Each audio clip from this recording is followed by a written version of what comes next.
ที่ออกมาสั่นตอกก่อนนะนอนบลับปืนก็พร้อมแล้ว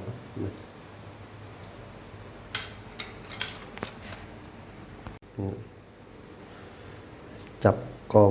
พร้อมไปถ่ายคลิปเนาะนี่ตอกก็จะประมาณนี้สิเกียมตอกเลยเนาะอันนี้ต้องเอาไปความมันเต็มร้อยกับ2คู่นี้นะ3 อันไปกันเลยทุกคนมาเบิ่งจุดนี้กันเลยทุกคนอันนี้เป็นจุดแรกเลยที่ว่าลงเนาะเป็นหญ้าคนข้างหน้าเนาะมาเบิ่งกันเลยเห็นมีตัวขยับแล้วไปทางหน้าเนาะคอยอ่อนไปแต่ว่าอันนี้โคตรไวเลยมันมาแล้วมาเบิ่งจังหวะนี้เนาะในกล้องหันแจ้งอยู่ยิงปิดเสียงไว้เนาะเพราะว่าใหญ่เลยเสียงโหงเฮงเรียบร้อยแล้วทุกคนได้แต้มแรกของเราเลยในค่ำคืนนี้เนาะมาเบิ่งว่าเมื่อคืนนี้สิได้บ่แม่นเมื่อคืนเนาะประมาณสิมีอีกบ่ชั่วโมงนึง2 ชั่วโมงสิออกมาถ่ายคลิปให้เบิ่งเนาะมาเบิ่งมาเลยว่าอันนี้ได้แล้วตัวนึง มาจุดนี้เก็บก่อนจับไปเลยนะเก็บมันเป็นร้อยตัวยังไงนี่ ได้แล้วถือว่างามอยู่เนาะใส่งามมันได้แล้วตัวแรกมาเบิ่งตัวต่อไปเนาะเดี๋ยวออกตัวนี้เบิ่งก่อนมันจัดเลย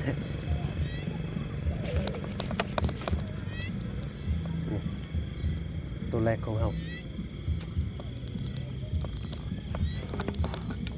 ถือว่าได้แล้วทุกคนเอ้ยนี่มาเบิ่งจุดทางหน้าต่อเนาะโอ้โคตรไวเลยมาเปลี่ยนบอลไปทางหน้าหน่อยนึงเนาะนูบนนี้เนาะมาเบิ่งจุดนี้กันเลยเนาะเบิ่งมันสิเข้ามาเบิ่งจุดนี้กันต่อกำลังสั่นเนาะสั่นไปอ่อนไปโดนเติบเนาะอ่อนไปอ่อนมามันบ่ยอมเข้ามา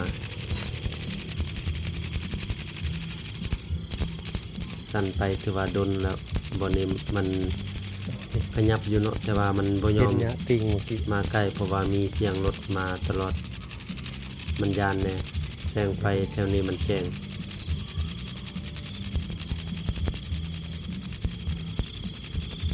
สั้นประมาณได้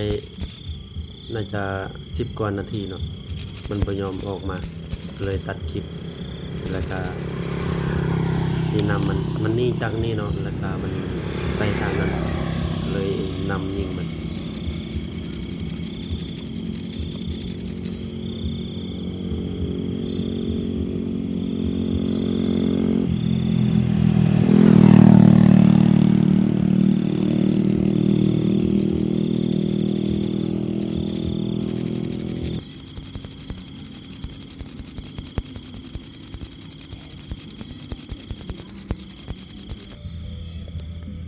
จังหวะนี้แหละทุกคนนำมันเพราะว่ามันนี่จากบอลที่คอยสั้นเลยเนาะ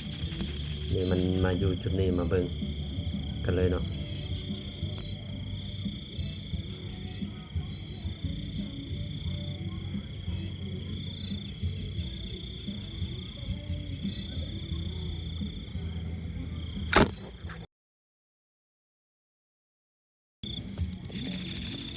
อยู่หันนะมันบ่มา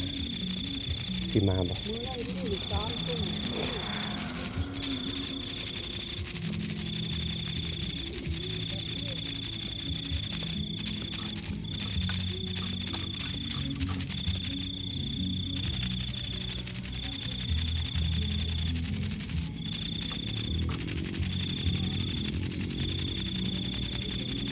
เด็กๆมาแล้ว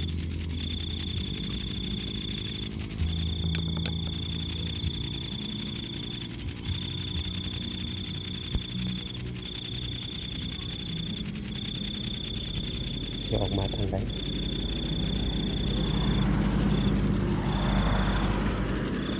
เ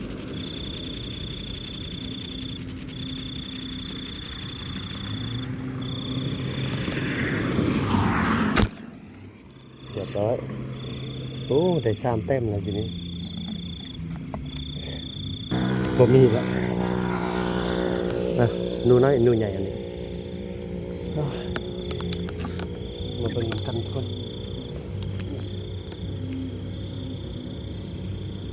มีของข้าวมีทองข้าวมีทองข้าวอันนี้มาได้แล้ว3แต้มอยู่นี่อยู่นี่2เนาะนี่นะ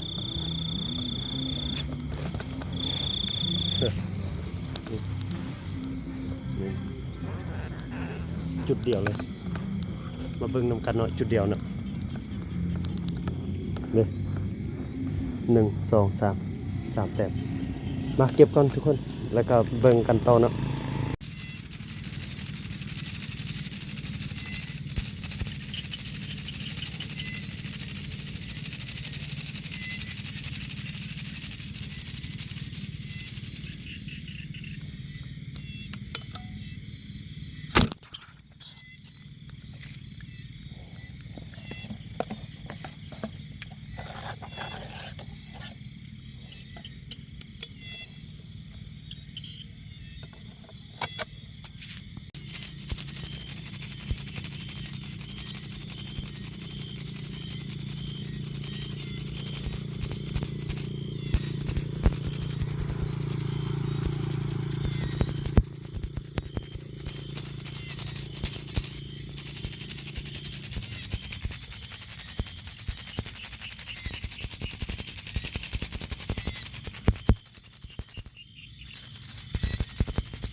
ทุกคนได้ไปแล้วเนาะ4ตัวหากับตัวนี้แล้วก็สิจบคลิปเพียงเท่านี้เนาะไปที่ว่ามักเบิ่งคลิปแบบนี้ก็กดไลค์คอมเมนต์แล้วก็กดติดตามเบาสุกนะเนาะขอขอบใจหลายๆ